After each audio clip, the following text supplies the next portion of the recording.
Surfar na Pororoca é muito perigoso. Qualquer erro pode custar a vida. Mas é uma sensação tão boa que quando a gente está, né, na onda, a gente esquece de tudo.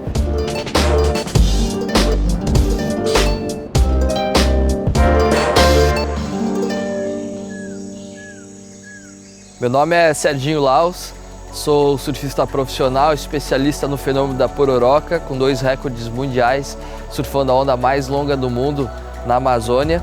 A Pororoca é um nome dado ao fenômeno de maré no Brasil. São milhões de metros cúbicos de água que vem avançando do oceano para dentro do rio, percorrendo distâncias inimagináveis. A gente pode surfar aí as ondas mais longas do mundo. A onda de Pororoca é totalmente diferente do oceano. No oceano a gente está surfando no mar, água salgada, então a gente flutua mais. Já no rio a gente tem uma água doce, mais densa, então a gente não consegue ter muita flutuação. Uma onda da Pororoca, ela pode variar muito do seu tamanho. A gente pode ter ondas de meio metro ou ondas até de 4 metros de fase. As ondas são muito fortes e ela vem com uma enxurrada de água. A gente tem muitos troncos, paus, bambus no meio do caminho. Surfar na Pororoca é algo supremo, onde a gente pode estar num contato muito íntimo com a natureza, porque a gente está no maior bioma do planeta e surfar uma onda que praticamente não tem fim é indescritível.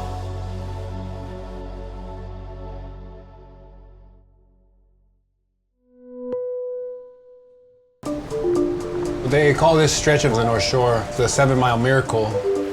There's a world-class surf break every 100 or so yards. We rescue up to 1,000 people a year. Definitely one of the most dangerous stretches of beaches in the world. My name is Tao Hanneman, and I've been a lifeguard for 14 years here on the North Shore. I work here at Eukai Beach Park.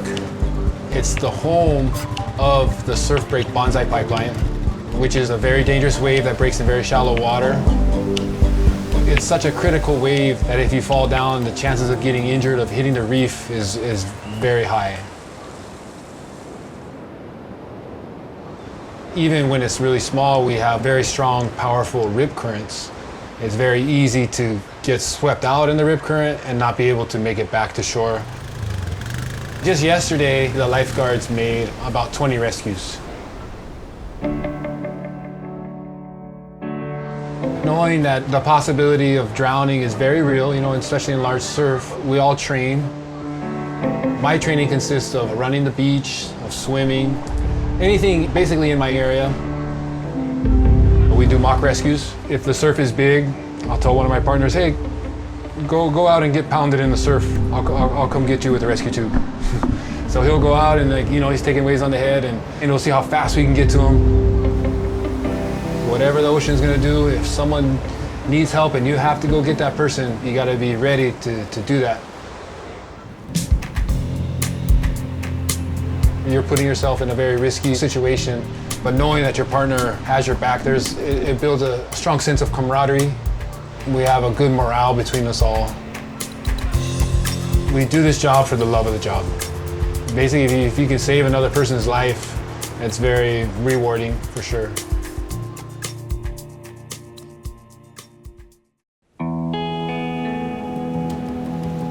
To be able to be doing science while you're out there on a surfboard, surfing down the face of a wave, it's just such a fleeting moment. It's incredible to actually be able to do it.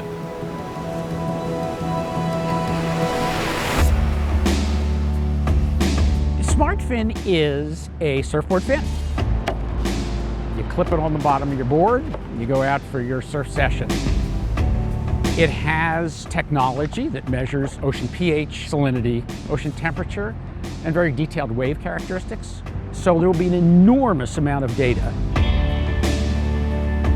The reason these parameters are important is because they are shifting directly as a result of climate change. We had detailed information about the deep ocean, but very limited accurate information about the near shore.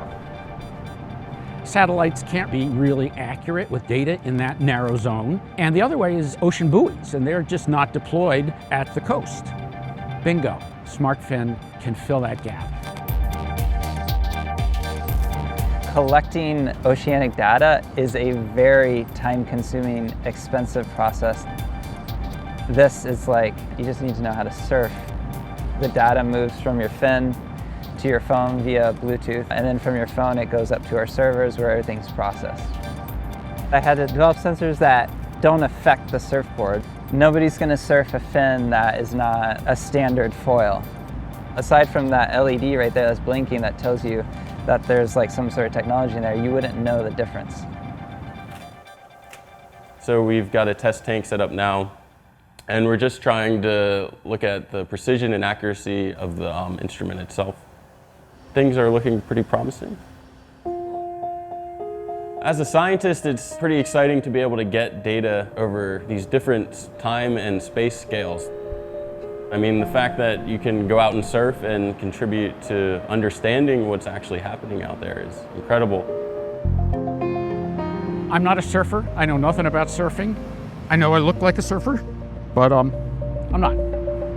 Surfers are very influential and care deeply about the environment and want to be talking about it.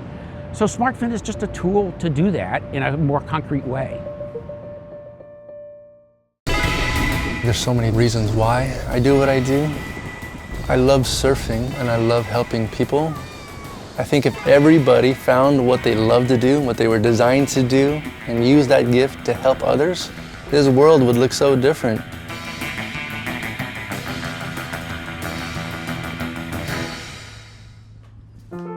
My name's Lambert Lowe, and I'm a surf instructor. I was living in Hawaii, living the dream, teaching surfing to billionaires and celebrities. And at the end of the day, something was missing, and I knew in my heart that I needed to come back to where it all started. I grew up in California. The ocean was where I felt the most connected. I came back and started a nonprofit called the Mix Academy.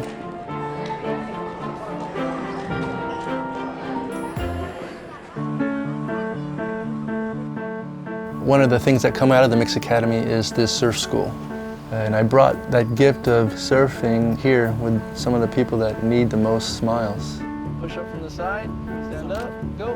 My current class consists of a refugee from North Korea, Nathan, a 9-year-old who's visually impaired, and Shannon, a veteran going through alcoholism. School of the Misfits is a place where you can belong. On land, everyone looks at us a little differently, but when you're in the water washes all of that off. Surfing, like life, is full of ups and downs. There's waves that are coming, and you can't stop that from coming. Pain's gonna come. What you can't control is yourself and how you're gonna react. You can choose to paddle for it, embrace it, adapt to it, and enjoy the ride. Or this wave's gonna come and it's gonna knock you out and it's gonna wipe you out. Catching a wave is a great feeling. Helping others catch their first wave is a greater feeling. To watch that smile just ear to ear and knowing that, man, that's gonna change someone's life.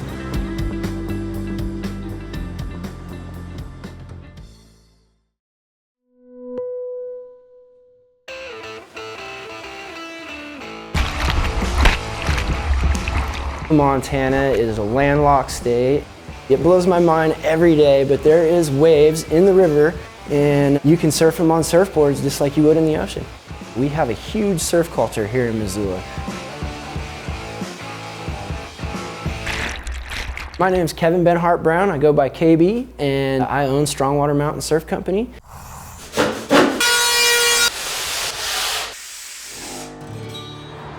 We are the original mountain surf shop and still the only surf shop in the state of Montana. I mean, it's cowboy country here.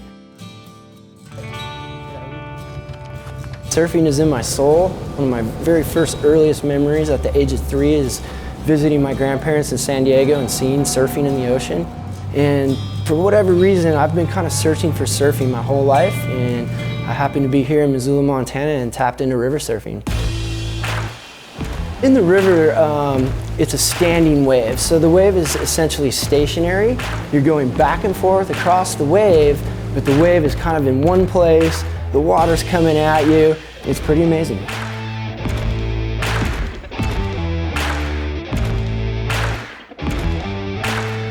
You know, we've built a really strong river surf community here. There's just a ton of support and good vibes and good energy. This whole connection with nature correlates directly with kind of that same vibe that you get in the ocean. Not a lot of people know about river surfing, but there's river surfing communities popping up everywhere, and it's just starting to explode. For me personally, it's about doing what people don't think you can do and proving that you can do it, and you know, just getting out and having a good time, sharing the sport. It's exciting and fun to be on this whole new frontier.